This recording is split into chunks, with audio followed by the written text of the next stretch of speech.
There are lots of mistakes international students do while studying here in Australia. I have a very well connection and the network among the students who are currently studying across the different uni and the college. So here in this video, I'm going to discuss 5 common mistakes that international students make while studying here in Australia. So hi, this is Ben and welcome to Ben Explain Life. So one of the major problem and the common problem the international student goes through is the changing the course more frequently. So this is the common practice has been rolling across the international student who are currently enrolled into the in different institution.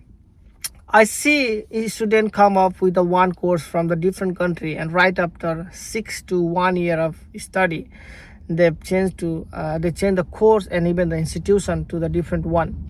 So I believe most of the student when it's become a 6 to 1 month, they take the feedback, suggestion, advice from the friends, family, uh, even from the peer mentors and from the consultant, and they tend to change the course more frequently. I usually see some of my friends change 2 to 3 times from one to jumping from the one course to another. So this is the common practice I have seen among the international student, and I see this is the big mistake international students are doing.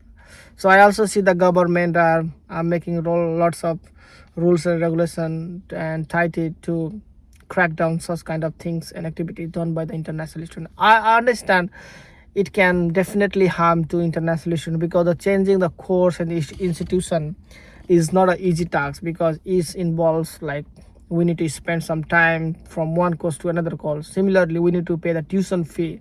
So that's a second thing. So overall, I have taken this one as a big mistake among the international student. Now, second common mistake I see among the international student is not properly budgeting. So what I mean by this, so being an international student, we need to manage our tuition fee, living expenses, and day-to-day expenses, which include bills charges, transportation charges, meal charges, and such kind of things. And even when I first came into Australia, like I was not able to manage my budget. I used to spend in those items which are not a mandatory for me, and kind of purchasing and buying things that is not necessarily a priority for me. So I'm also seeing this practice amongst my friend. Now third common mistake and the practices the international students do is depend upon the one source of income.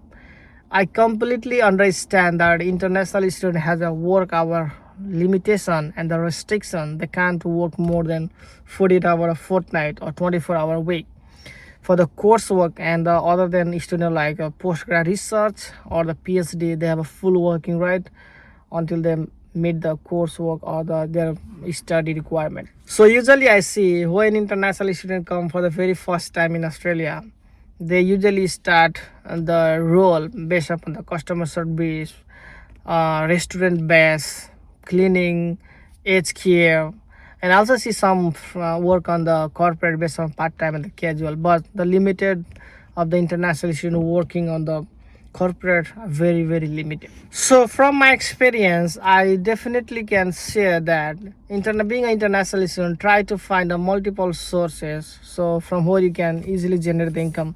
So for example, if you are the part-time in a one company and you can join the casual basis on the other one, so this will give an opportunity to make more money when you have your college off or maybe the vacation. So I see this practice. A lot of international students, they depend on one source of income. So this is the common practices I have seen. Now let's talk about the fourth common mistake among the international student, and I say this one is a very common among the international students who are living here in Australia. So almost on every visa condition, there may be some kind of restriction and condition applies already by the government of Australia, and if you does not satisfy and meet it, you might be in the big trouble. For example, you might have a restriction and condition related to a study, travel, or work restriction. So you must have to meet all the requirement and the condition to fully satisfy. For example, I want to share one incident that happened to some of my friends. that regarding the course, they come here to change the course, they don't meet the requirement, and when they file the visa for the extension, they immediate got the refusal, which cost a lot more money for dealing with the ART. I hope if you are in Australia, you know about these kind of things. Stop. So this is I found one of the common mistake among the international. Now, fifth common mistake among the international student, which is very common, is that poor networking and unable to improve the communication. I completely understand when we come from the different country and even the English is not our the first language. It's very hard to cope up in the first instant, but we definitely need to improve and definitely need to get familiarized the place where we are, because definitely help a lot in long term. And regarding networking, we must improve the networking, because ultimately it's gonna also help finding a role and settle here in Australia. Usually I don't record my video through the scripted, so whatever I need on that situation, I just try to my best to record and present it. So thank you guys. This is the 5 common mistake I see among the international student, and I try my best to capture. If there is any common mistake you have seen among the international, definitely you can comment here. So until next video, thank you and bye.